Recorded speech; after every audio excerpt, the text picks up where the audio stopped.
सगळे खेळाडू हे एक एक करून या हॉटेलमध्ये थांबलेत। ते सगळे जण आता या बसमध्ये चढणार आहेत। आपण पाहू शकतो जसप्रीत बुमराह आलेला आहे।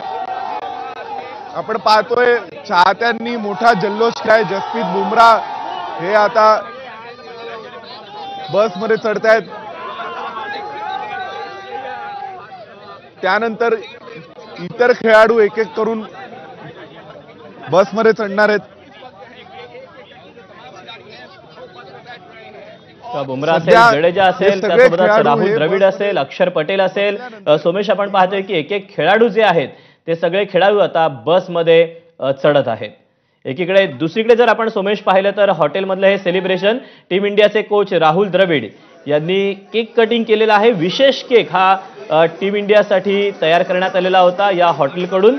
आणि सोमेश जर बघायचं झालं तर या हॉटेलपासून ते पंतप्रधानांचं निवासस्थान हे अंतर किती किलोमीटर आहे, किती वेळ लागू शकतो त्यांच्या या छोट्याशा प्रवासासाठी?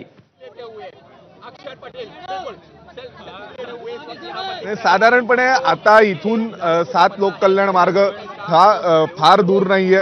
इथून जवळपास एक 4 ते 5 किलोमीटरचं अंतर आहे। जे अंतर कापायला आता या बसेसना एक 5 ते 10 मिनिटं लागतील। 10 मिनिटात हे सगळे जण पंतप्रधान नरेंद्र मोदी यांच्या निवासस्थानी पोहोचतील।